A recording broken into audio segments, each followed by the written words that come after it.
Your ETH is sitting in a wallet doing nothing. Meanwhile, liquid staking pays 3.5 to 7%, and you can still use your funds in DeFi. But which protocol? What are the real risks? And how do you actually maximize yield?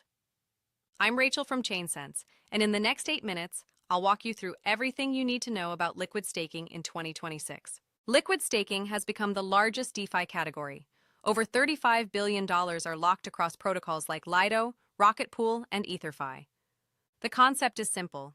You stake ETH, receive a liquid token in return, and use that token across DeFi while earning staking rewards automatically. But in 2026, it's evolved far beyond basic staking. Restaking with EigenLayer lets you earn multiple rewards from one stake. Leverage strategies can multiply your yield, and new platforms are competing for your ETH with better features and higher returns. Today, I'll cover how liquid staking works, the top protocols and their differences, restaking and advanced yield strategies, every risk you need to understand, and my actual portfolio allocation for 2026. Traditional Ethereum staking requires 32 ETH, about $112,000, and locks your funds for an indefinite period. You run a validator, earn about 3.5% APY, and can't touch your ETH until you exit. Liquid staking removes every one of those barriers. You deposit any amount of ETH into a protocol like Lido. The protocol pools deposits from thousands of users and runs validators on your behalf. In return, you receive a liquid staking token, STETH in Lido's case. This token represents your staked ETH plus all accumulated rewards. And here's the key. You can use STETH anywhere in DeFi. Lend it on Aave. Provide liquidity on Curve. Use it as collateral to borrow. Your ETH keeps earning staking rewards the entire time. The value accrues automatically. There are two models. Rebasing tokens like STETH, your balance increases daily.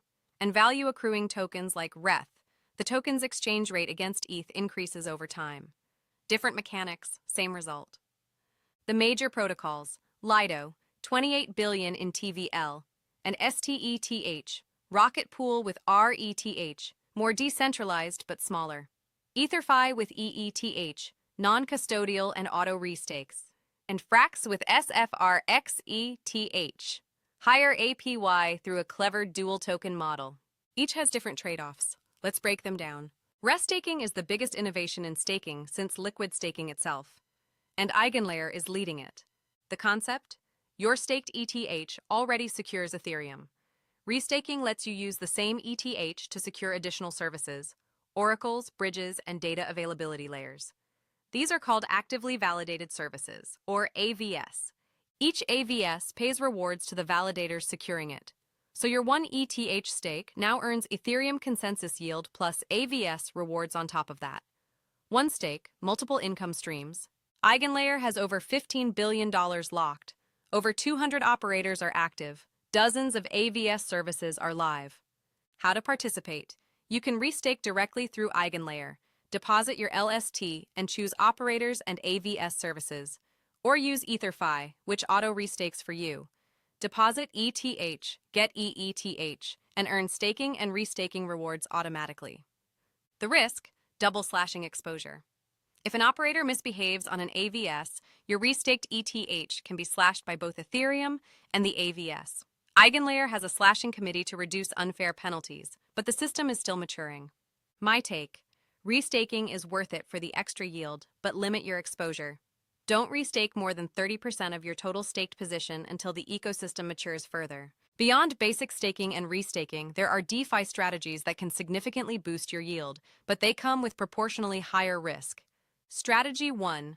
LST lending. Deposit your STETH into AV as a supply asset. You earn staking rewards from Lido plus lending supply APY from AV. Low additional risk, easy to set up.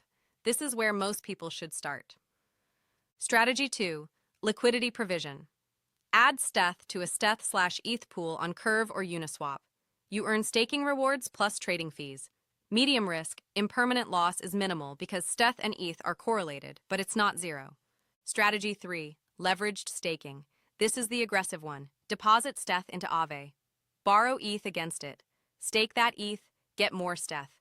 Repeat.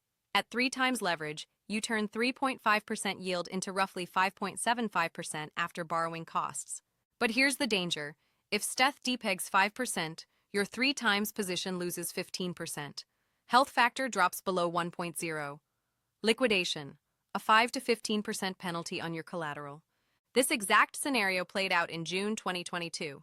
Steth dropped to 0.93 ETH. Leveraged positions got liquidated in cascades. My rule, never leverage above 2 times. Never put more than 15% of your portfolio in leverage strategies. Always have a deleverage plan before entering the position. Let me be completely honest about the risks. There are 4 you need to understand. Risk 1, slashing. Validators must follow consensus rules. Double sign a block or go offline for too long, and the protocol burns part of the staked ETH. Minor offenses cost fractions of an ETH. But correlated failures, when many validators fail simultaneously, can slash up to 100% of the stake. Liquid staking dilutes this across all stakers, but it's not zero risk. And restaking adds a second layer of slashing from AVS services. Risk 2, depeg. Liquid staking tokens should trade 1-to-1 with ETH, but during a market panic, sellers outnumber buyers and the price drops below the peg.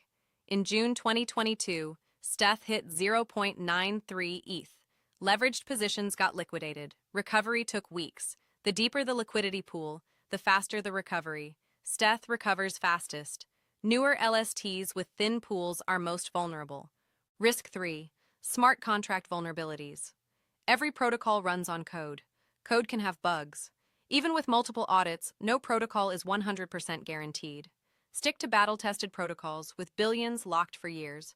Risk 4, regulatory uncertainty. Governments are still defining how staking rewards are taxed and whether liquid staking tokens are securities. Rules could change access or tax treatment. How to manage all of this? Diversify across protocols. Don't concentrate on a single LST. Use protocols with diversified validator sets. Monitor your positions weekly. Set alerts for depeg events. And never stake more than you can afford to have locked during a crisis. Here's exactly what I'd do with $10,000 in ETH today. 60% into Steth through Lido. This is the anchor. 3.5% yield, deepest liquidity, fastest recovery if anything goes wrong. Battle tested with 28 billion locked. 25% into EETH through EtherFi. Non-custodial, you keep your keys. Auto restakes on EigenLayer. You earn staking yield, restaking rewards plus loyalty points. Higher risk than STETH, but the upside potential is significant. 15% into SFARC through Frax. Highest single protocol APY thanks to the dual token model, less liquidity than Steth, so only a small allocation. Expected blended yield, about 4.35% annually, plus potential airdrop value from EigenLayer points. 3 protocols. 3 risk profiles. Diversified across validator sets, token models, and yield sources. What I would not do, leverage above 2 times on any position. Put everything in one protocol. Chase 20% APY promises. Or skip monitoring for more than a week. That's liquid staking in 2026. If you found this helpful, subscribe to ChainSense for more honest crypto education. I've linked the complete written guide in the description. It covers everything we discussed today, plus detailed platform reviews, step-by-step tutorials, and tax considerations. Check out my website for the full guide with comparison tables and calculators. Drop a comment.